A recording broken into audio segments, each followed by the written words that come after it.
Is it bad that I forgot my birthday for this YouTube channel? Well, guess what? My YouTube channel is now finally a year old. December 3rd. Oopsies. But anyways, for all the lovelies who love Momo, here is it. It's been a while since Momo's been here, but anyways, let's get on. Also, I hope you had a Merry Christmas or Merry Winter, depending on what you do. Okay, now let's finally get on. When you thought of yourself, you thought you were pretty average, just overall normal. When you thought about the other girls in your class, oh, well, they all had something about them that stood out. Sue was a cute frog girl, Uchako was feisty cute girl, and Mina's, well, everything stood out. But the one you noticed the most was Momo. She was so beautiful and elegant. You would so badly to be like her. Not only was she beautiful, she was smart and strong too. You couldn't get her out of your mind, so you built up the courage to ask her something very important. Momo, will you teach me to be like you? You asked, bowing in front of her. Everyone around you looked at you, shocked by your outburst. Excuse me? I want you to teach me. You're so elegant and smart. I want you to teach me. After a quiet moment, she got an excited look on her face, and her eyes sparkled.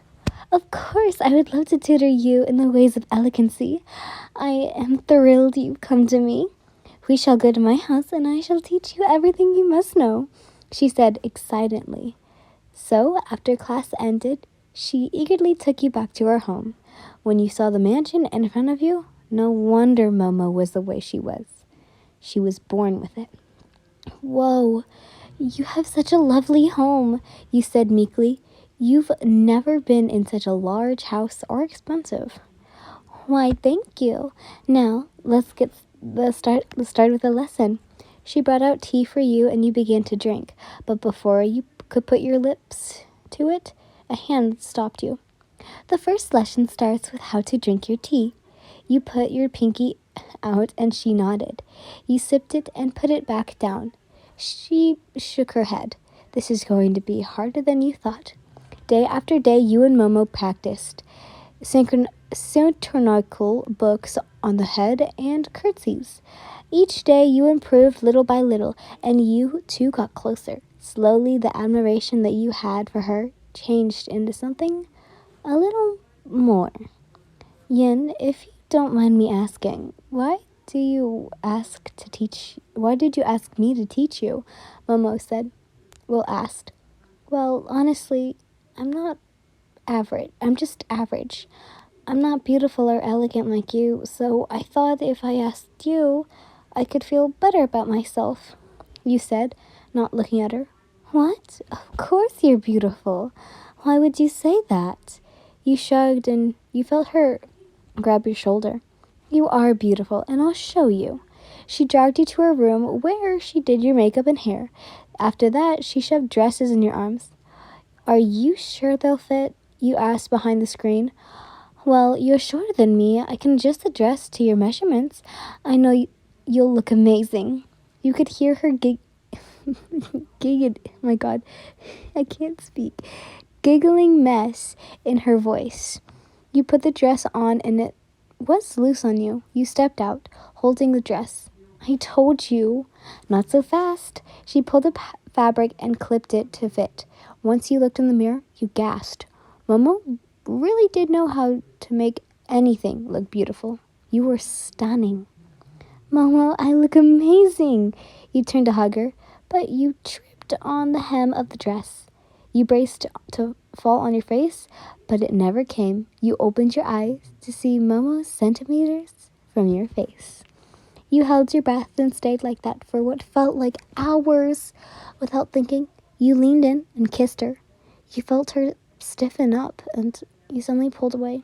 You saw the shocked look on her face and panicked. I'm so sorry.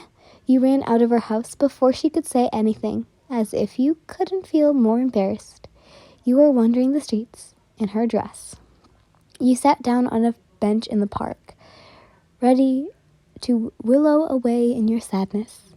That was until two guys approached you. Oh, No, I gotta do a creepy voice. Hey, babe, wanna have a good time? One asked. Please leave me alone. I'm not in the mood. You said, come on, maybe we can make you feel better. The second one said. You stood up and walked away, but he grabbed your wrist.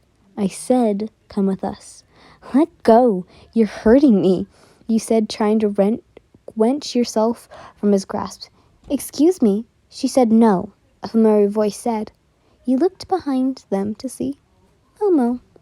Well, look, you have a friend. This will be more fun. The one said, I'll ask you politely to let her go, please. Momo said. She snapped her fingers and the two men in black suits stood beside her. They looked scared and let go of your wrist. Fine. You're not worth it, they said and stalled off.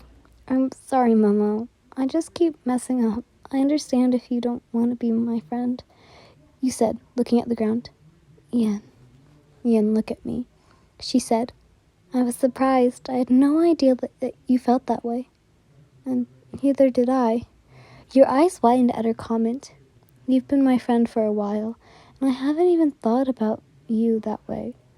But over the past few weeks, and when you kissed me, I realized it. This isn't a joke, right? You really like me? She asked. Oh, you asked. She nodded and sat next to you and held your hand. You stared at each other and both leaned in for a kiss. Oh my God. I'm sorry. You heard clapping, and so the two bodyguards, will they always follow you? Only for the rest of my life. Get used to it. She smiled and kissed your cheek. I'm sorry. I'm just really flustered about that. But anyways, I hope you guys enjoyed this. Bye, lovelies.